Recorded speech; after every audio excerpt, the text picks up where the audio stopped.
Today, we're going on an incredible expedition deep inside the human body to explore one of its most amazing systems, the female reproductive system.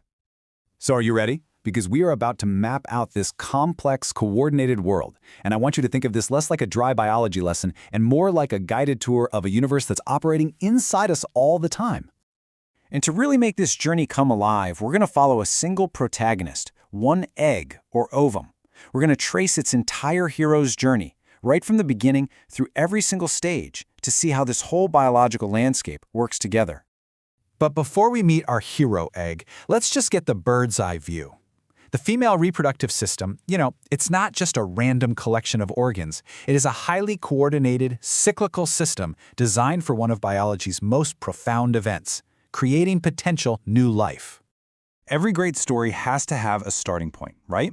And for our egg, that story begins deep inside the ovaries. This is where our protagonist is formed, and it's where its whole journey is set into motion.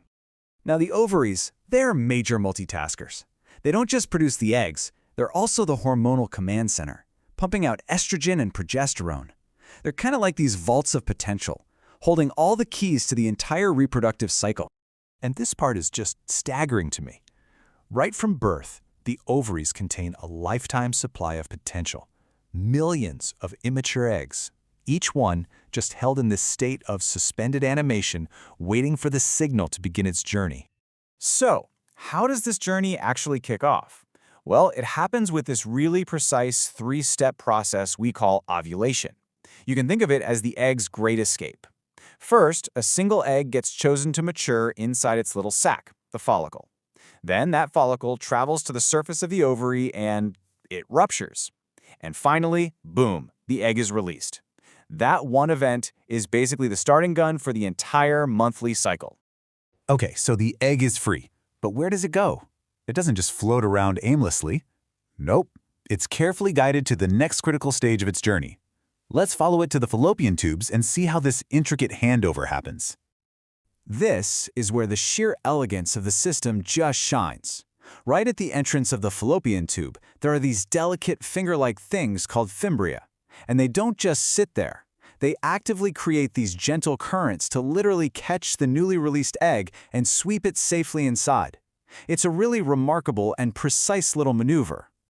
And the fallopian tube itself is so much more than a simple tunnel. It's really a biological bridge, a pathway of possibility.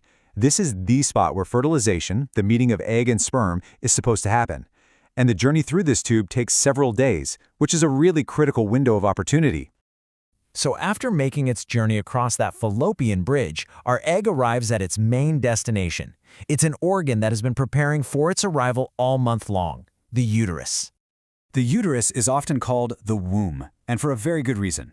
It is an organ of just immense potential. And it's not a static place at all. It's a dynamic nursery, constantly remodeling itself, preparing to welcome and nurture new life. The power of the uterus really comes from its special three-layer design. You've got the perimetrium, that's the thin, protective outer layer. The myometrium is this incredible middle layer of muscle, strong enough to expand during pregnancy and contract powerfully. But for our egg's journey, the most important layer is the endometrium. That's the dynamic inner lining that thickens up with nutrients every single month, creating a cozy, welcoming home for a potential pregnancy. But here's the thing. This thickening of the endometrium isn't random. It's all part of a perfectly tuned biological clock, the rhythm that governs this entire inner world, the menstrual cycle. This timeline really shows how it all syncs up perfectly. The cycle kicks off with menstruation, which is the shedding of the previous month's lining. Then, as the new egg is maturing in what's called the follicular phase, the lining rebuilds. Right in the middle, around day 14, ovulation happens. And after that, the luteal phase is all about maintaining that lush uterine lining, just in case. If no pregnancy happens, the whole system resets and begins all over again. So, we've followed the egg's path, we've seen the monthly rhythm. Let's zoom out one last time to really appreciate the beautiful complexity of the grand design. I mean, how is all of this coordinated so perfectly? Well, the answer is hormones. Estrogen and progesterone are basically the conductors of this whole biological symphony. Estrogen is the star of the first half of the show. It rebuilds the uterine lining and triggers ovulation. Then, after the egg is released, progesterone takes over. It's the one that maintains that lining, keeping it ready for a potential pregnancy. It's their precise back and forth that makes sure every step happens exactly when it's supposed to. Okay, take a look at this number, 400. In a system that starts with millions of eggs, what could 400 possibly represent? This is absolutely wild. Out of the millions of eggs present at birth, only about 400 will ever actually be released in a lifetime. This incredible selectivity is a huge part of why fertility is so tied to timing. The system isn't about quantity, it's about releasing the right egg at the perfect moment. And that just leaves us with a final thought to chew on. When you see the journey of this single egg, the preparation of the uterus, and the hormonal symphony that's conducting it all, you just have to ask, what does this intricate, cyclical, and life-giving design, perfected over millennia, really tell us about the profound power and intelligence of biology?